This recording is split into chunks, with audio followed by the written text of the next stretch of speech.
Hello and welcome back to the VARC Masterclass with me, Gejo. And in this lesson, we'll start the reading revolution. This is going to be a long session, so hang in there, okay? We will look at three things. First, we have to read sentences. In that, we have to understand the essential versus non-essential. Then we go to paragraph. With that, we have to understand the key idea of the paragraph. And then we'll go to passage, we'll try and understand the structure. Those are the three things that I will do in this particular lesson. We'll start with sentences. Now, when you look at the components of the sentence, we get a subject, the entity that performs the action, then there is a verb, the action that the subject performs, and then there is object, entity that is affected by the action. So that is a subject, verb, object. I love you. You know that I would be the subject, love is a verb, which is the action, you are the object. I'm not saying object, I think ye wala object. You understand what I'm saying, right?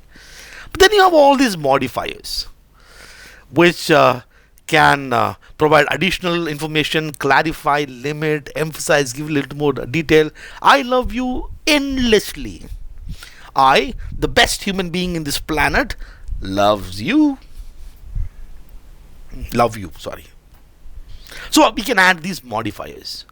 So when you look at the essentials, typically, what is the essential element? The role of the modifiers have to give little additional information, little bit of clarity, to limit, to emphasize things, to put in detail. But the key essential is that we need to understand this. The subject, the verb, and the object. Verb is action. That's what we got to do. Now this particular sentence has got 53 words. Why don't you pause the video, read this particular sentence, and then we can discuss. Yes, I'm asking you to pause the video. To pause. Yeah, read. Now do you understand what the sentence is trying to say? Now this is a long sentence. You see that this is 53 words in this particular sentence. You're going, my goodness, the sentence is saying, on the human experiential scale, a broad distinctions can be drawn between serendipity, timely but unplanned discoveries or developments of events, and what the 20th century Lamarckian biologist and the coincidence collector Paul Kammermeer called seriality, which he defined as a lawful recurrence of the same or similar things or events in time and space. Now when you read this particular sentence, what is your takeaway? Which are the essential part, which is the key part of this particular sentence? Let's start with understanding the subject. What is the subject here? The subject here is this one, a broad distinction. This particular part here, you could say the broad distinction is what the subject is. And what is action? What are we trying to do with that? So yes, you got it. The action word is this can be drawn. We are trying to draw a distinction. That is our verb. We can say that the verb element is here. We are drawing distinction. Okay, what is the object? Distinction between what?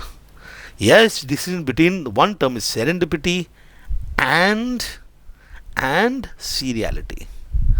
So that is our object, right? So you can say that is our object and seriality is object.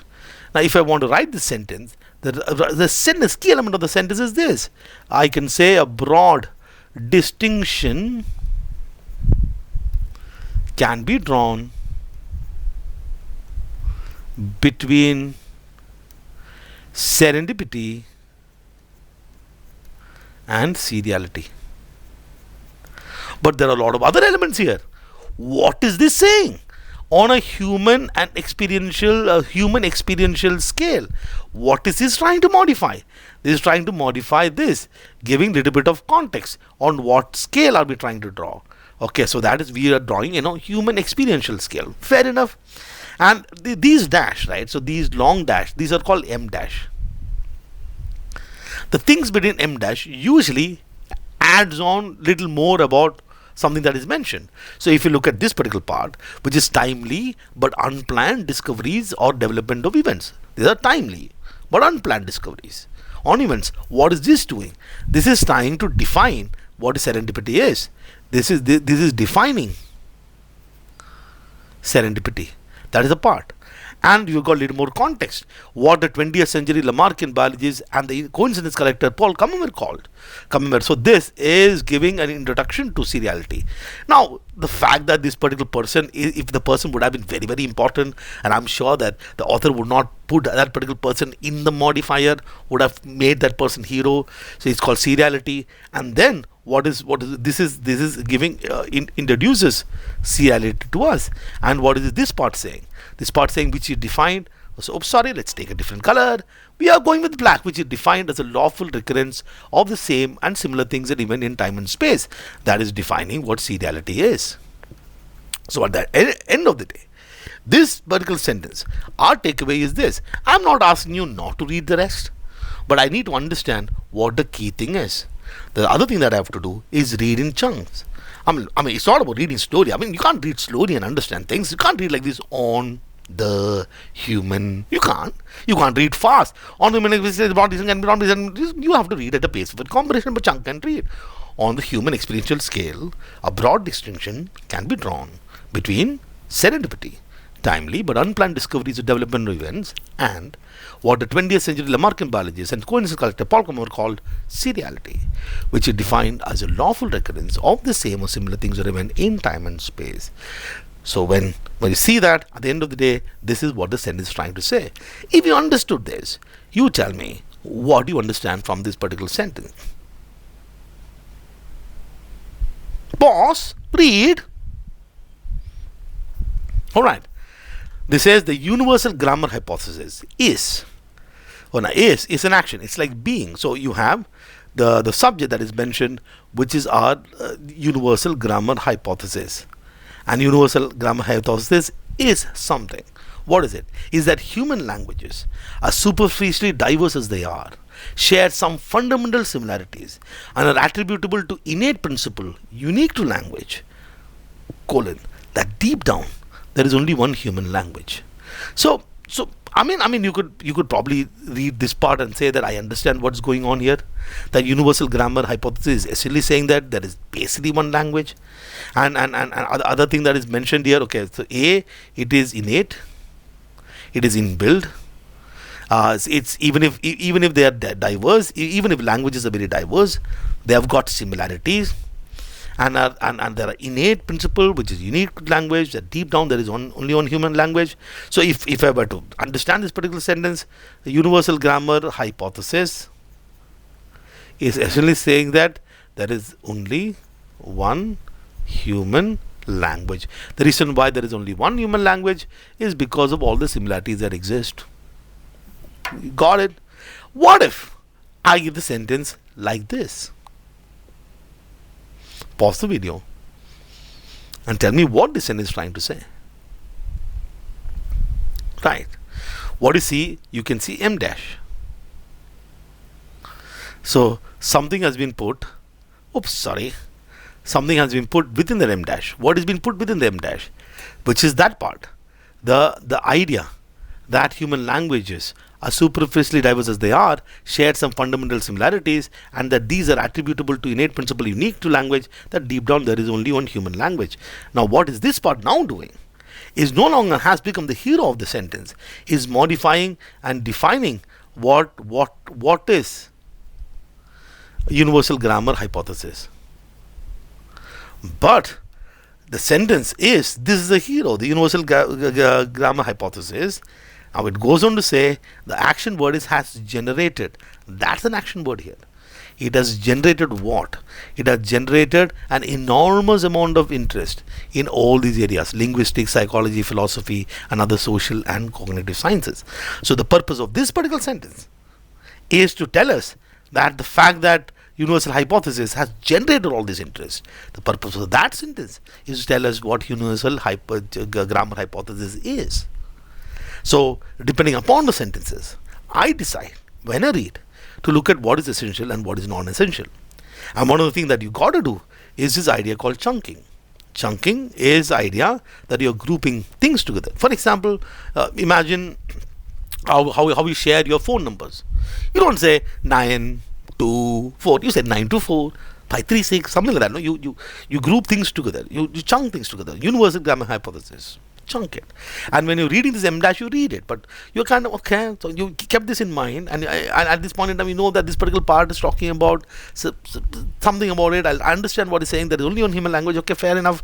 Has generated an enormous amount of interest in linguistic philosophy, psychology philosophy, and other social and cognitive sciences.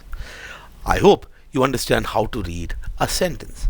Now let's go to a paragraph. A paragraph has got multiple sentences. For example, let's look at this paragraph. You could pause the video, read it, and then we'll discuss. These are the sentences. The paragraph starts by saying, meditation is a powerful tool that can improve mental health and reduce stress level. By focusing on breathing and being present in the moment, individuals who meditate can cultivate a greater sense of calm and reduce the impact of stress on their daily lives. For example, a study conducted on a group of adults who regularly practice meditation showed a significant reduction in symptoms of anxiety and depression. The results of this study suggest that the benefit of meditation are not only short-term but can also have lasting impact on mental health and well-being. The incorporating meditation into one's daily routine can lead to significant improvements in mental health and stress reduction. That is the paragraph. The paragraph is, in this particular paragraph has got these 5 sentences. 1, 2, 3, 4 and 5. But please understand, a paragraph exists. One of the thing about a paragraph is unity, which means the paragraph has to focus on a single idea. But why do multiple sentences exist? A paragraph has got, let's say, 5 sentences.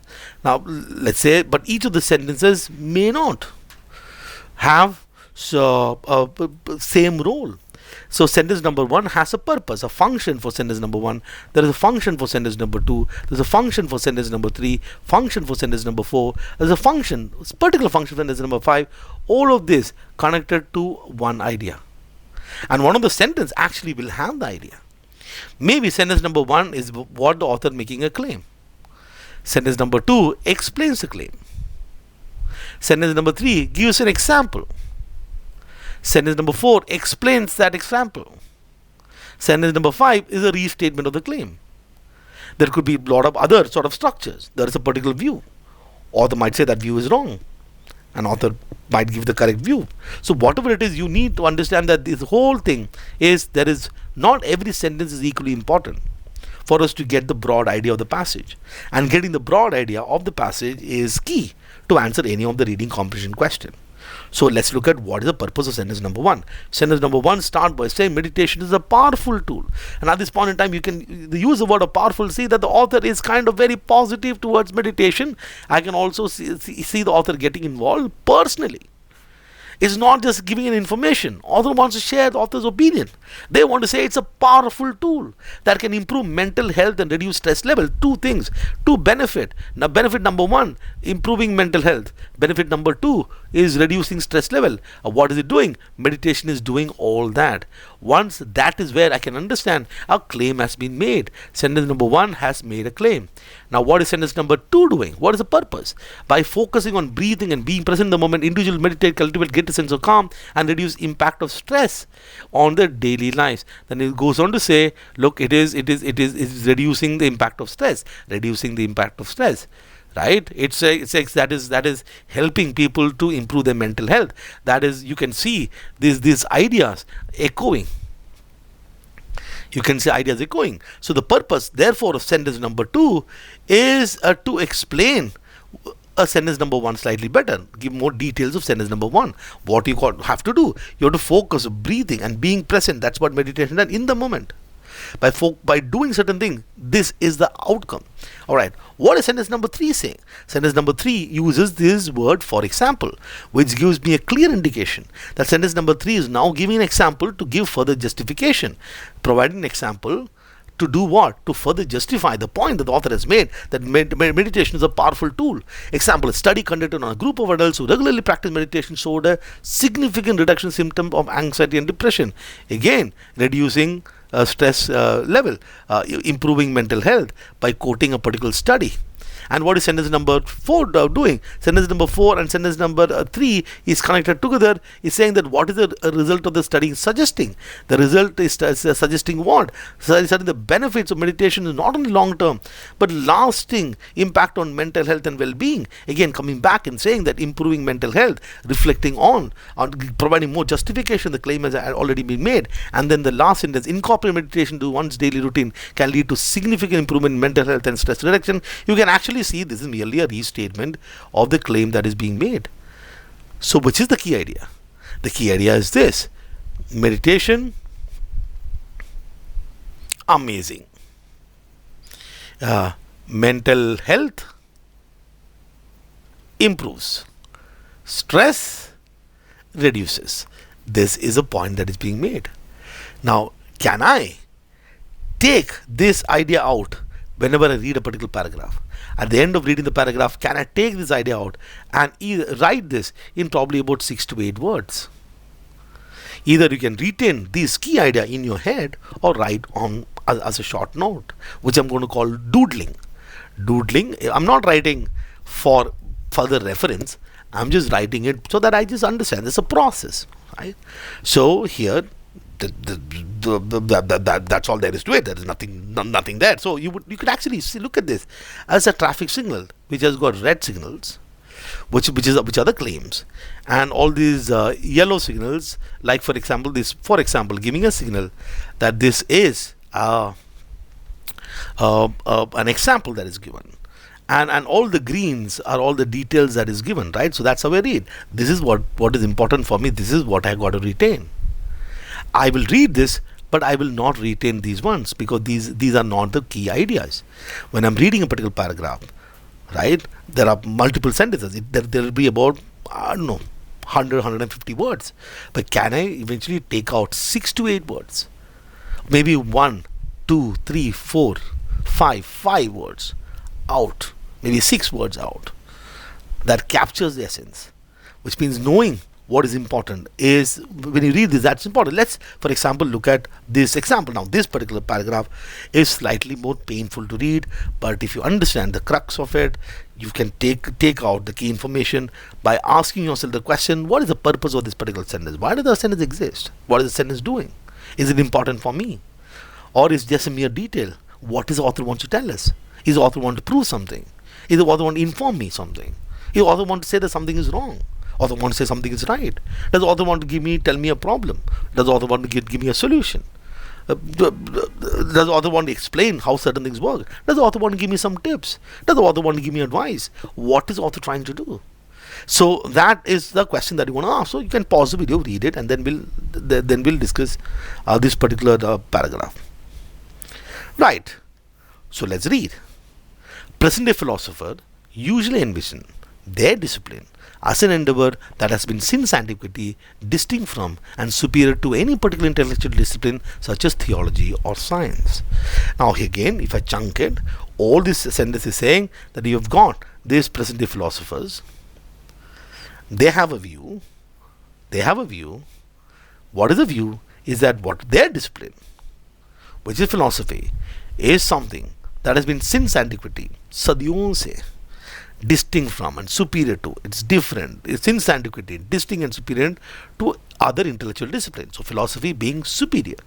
Philosophy is different, and that has been there for a long period of time than any other intellectual discipline, theology or science. So that is what is the sentence number 1 doing. And then he says, such philosophical concern as mind-body problem, or more generally the nature of human knowledge, they believe are basic human questions whose tentative philosophical solutions have served as a necessary foundation on which all other intellectual speculation has rested. Now that is a long sentence. That's a very long sentence. But if you understand the purpose of this particular sentence, it is not giving us any new information. It's not giving something new. It is merely explaining what has been already told. What is that? The fact that it is philosophy has been distinct and superior than anything else. That's the belief of the present-day philosopher. So if you actually look at the sentence, that's what it's saying.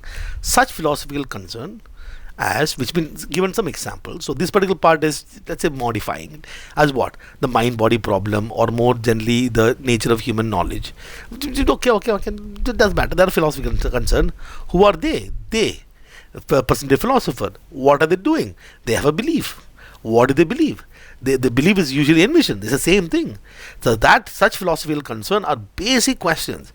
Whose philosophical solutions? The philosophical solution have served as foundation for everything else, or all of the intellectual speculations tested.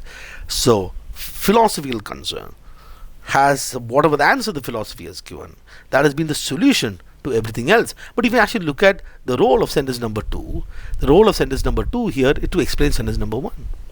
And then you have sentence number 3. The basis of this view, however, lies in a serious misinterpretation of the past, a projection of modern concerns onto past event. And now you see this word, however. Oh, this is this. At this point in time, you can see the author is getting involved here. Author is saying that, look, something is wrong. Present day philosophers got things wrong. Why? Because author here says that there is a serious misinterpretation of the past. They are trying to project modern concerns, modern ideas onto past. We are misinterpreting the past, misinterpreting the story of present day philosophy. About the present day philosophers got it wrong. Now, what is last sentence doing?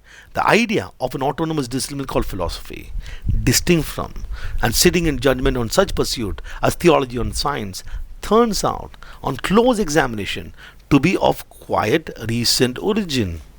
Now, the fact that philosophy is something that is distinct, or philosophy is something that is superior to everything else, something autonomous, independent discipline called philosophy, different from and superior to theology and science, turns out on close examination is quite recent origin, which means this claim is being made that it's since antiquity.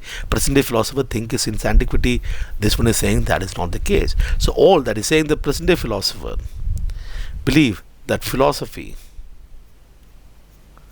is distinct, superior since antiquity. Author is saying wrong. This particular part is not correct. This is what is saying that it is actually recent. This is what the passage is trying to tell us. This particular paragraph is trying to tell us that. So if you analyze this in this particular form, in the first sentence, author is presenting a view. Second sentence explains that view. Then the third sentence claims that the view is wrong and identifies the problem in that view. Here you see that as a structure. A particular view is given, view X is given, and author says here that the view X is wrong. So which is the key idea? The key idea is here in these sentences. This is the key idea. This is where the author is telling us why does this particular paragraph exist. The particular paragraph exists to author trying to say that a particular view is wrong. The main idea is not the present day philosopher's view. It is the first sentence, but that is not the main point. The main point is that particular view that they have, that view is wrong. So that is what paragraph is. Reading paragraph is to identify key idea. Now if you read the paragraph, how do you read passages? Passages, after all, is a collection of paragraphs. At the base level, please understand there is an author who has written that particular paragraph. Author has written this because author wants to share some message to us. The author has something to tell us. Author has a message, right? And the other thing is purpose. There is a reason as to why author wrote it. Maybe author wants to merely explain something. Maybe author wants to persuade us. Author wants to entertain us. We don't know. There are a lot of reasons. Persuade us on that is the message. The idea and purpose is linked in that particular fashion. Then the author then decide, what attitude should I keep? Should I actually be very emotional? Should I use emotion and to pour my heart into it? So, or I have to use reason. Should I be very neutral? Or should I make it critical? Should I give a lot of reasoning? How do I write this? Author decides that, and then all of this results in a structure of the particular passage, which means every paragraph is organized in a particular fashion. We understood every single paragraph has a key idea. This particular paragraph has an idea, this particular paragraph an idea, this particular paragraph an idea, this particular paragraph idea, and those ideas are connected together in terms of the structure. And one of those sentences, I don't know which one of those sentences could be the main point. Maybe author might say there's a particular view. Author will then use the second paragraph to say that view is wrong. Author might give justification 1 or reason 1 and the reason 2. Maybe author is talking about a phenomena. In paragraph number 1, author talks about feature 1 of the particular phenomena. Then author talks about a feature 2 of the phenomena. Then author will provide a summary. Maybe author is saying that there is an old scientific view that we have. Now there is a new study that has been conducted. The new study has got new findings. The new findings have generated a new view. So whatever it is, there is going to be this structure. And when we are reading these passages, we are not reading for content, we are reading for structure. We are trying to identify broad ideas. We are not trying to get into detail of every single sentence and make sense of it. When I'm moving on a particular paragraph, I need to understand these broad ideas. So here is a passage rather, but pause the video, read it completely and tell me what is the paragraph about, how the author has structured the argument, what is the function of each of this particular paragraph, and let's see. Okay, so let's read the first paragraph. Scientism has left humanity in our technical mastery of inanimate nature, but improvised. I don't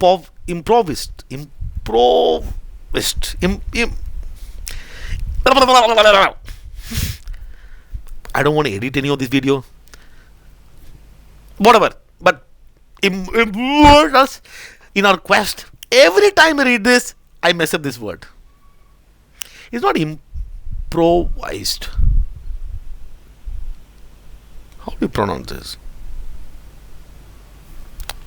Wait, let me check the pronunciation. Hold on. Oh, well, let's leave it. Now it doesn't matter. One good thing about all these things is nobody listens to us. We are saying all this in our head, so it's okay. Anyways, let's carry on. Okay. Scientism has left humanity in our technical mastery in animate nature, but immersed us in our quest for an answer to the riddle of the universe and our existence in it. Scientism has done worse than that with respect to our status as social beings, that is, to a life with our fellow human beings. The quest for technical mastery of social life, comparable to a mastery over nature, did not find scientism as a loss for an answer. Reason suggested that physical nature and social life were fundamentally alike and therefore proposed identical methods for their domination. This reason, in the form of causality, reveals itself most plainly in nature. Nature became the model for the social world, and natural sciences the image of what social sciences one day would be.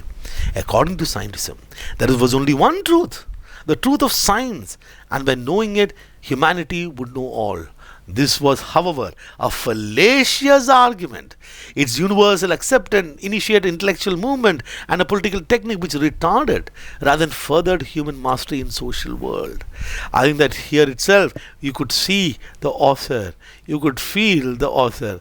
Author is saying author has a problem with scientism, a specific problem with scientism. Author has saying that they've got something wrong. Not in general, something very specific. Alright, so if you gone this and understood what is the specific thing that is wrong, you've understood this one. So you start with the sentence which talks about what scientism has done. The humanity, taking mastery humanity, the human nature, and a quest, and then the universe existence. Then scientism has done worse. What has scientism has done? With respect to status as social beings, I think that is an issue. Author is saying that something as social being, that a life with a fellow human being, and then the author explains why. I think that this some on a social context, scientism have got something wrong. Why? Saying that the The scientism is trying to master social life, comparable to the master of nature. Did not find scientism a loss for an answer. Did not find loss. Too negative. If you too negative is positive, no. They had an answer. What is the answer? Physical nature and social life are alike. Basically, what scientism is claiming. Look, whatever is the physical nature and the social world, they are alike. So whatever is true for the physical nature, we will apply to the social world. That's what he's saying, no? Reason in the form of causality, cause and effect, reveals more plainly nature. So he's saying in nature, we have got cause to effect is very, very clear. Scientism try to apply that into the social world. They believe that there is only one truth of science. Science is everything. Science is everything. And that they applied in the social world. And social world, you see this word echoing. Social world, social being, social life. And a social life. You can see this word echoing. Social world, social sciences. Author is saying that scientism, why are you getting into the social world? Science works in the natural world, not in the social world. The author, and if you look at, if at all, anything in this particular the sentence, if we can take away this particular part, fallacious argument, it retarded intellectual movement and political technique retarded rather than further human mastery of the social world. It creates problem for our mastery or understanding of the social world. That is the claim that the author is making. Everything else, even if we did not understand much, it is still fine. I'm sure that certain part here, we may not understand every single sentence in depth and detail, but we got to understand this as an idea. Once the author has said that, what is the author going to do? Justify it, right? Let's see. The analogy between natural and social world is mistaken for two reasons. Nice. In the first sentence itself, author is telling us what the author wants to do with this particular paragraph. Author is giving two reasons as to why that analogy, this physical world equal to social world, that is wrong. Author's view is that this particular view is wrong. We cannot apply whatever happens of physical nature onto the social world. Two reasons. On the one hand, human action is unable to model the social world with the same degree of technical perfection that is possible in the natural world. The author is saying that, look, physical nature is not the same as social world. These are two different things. On the other hand, the very notion that physical nature is the embodiment of reason from which the analogy between natural and social world derives is invalidated by modern scientific thought itself. Author is saying that, look, this is reason number one. Reason number 4, modern scientific thought is with me. Modern scientific thought has told this is all wrong. Great. The reason why the paragraph number 2 exists is there are mistaken for two reasons.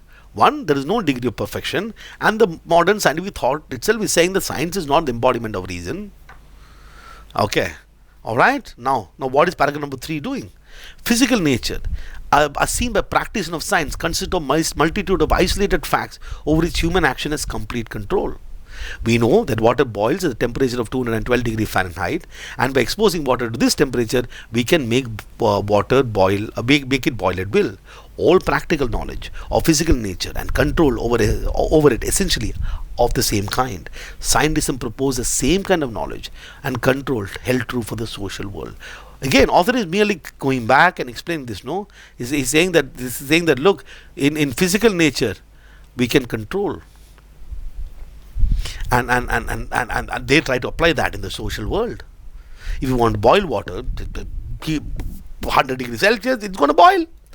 Scientism proposes the same kind of knowledge and control held true in the social world. That's the same sentence. Sorry. The search for a single cause in the social sciences was but a faithful copy of the method of physical sciences. Yet, in social sphere, the logical coherence of natural sciences find no adequate object, and there is no single cause by which the creation of which one can create effective will. This here cause and effect is very clear in the social world. There you can't find this. It is very much more complicated. There could be multiple causes. Okay, that's what author is saying. Any single cause in the social sphere can entail an indefinite number of effects. One cause can create multiple effects in the social world. And the same effect can spring from indefinite number of effects. Again, this can create effects, and this can go like this. This can come like this. Very complicated. And the same effect can spring from indefinite number of causes as well. So author is basically saying this. Okay, so if you look at the passage, what is the passage saying? What is paragraph number 1? If I kind of look at it in this particular fashion, right? So let's just for the time being erase all this and think about what is paragraph 1, 2, 3, 4 doing. Paragraph number 1 says scientism got something wrong, applying logic of natural world into social sciences.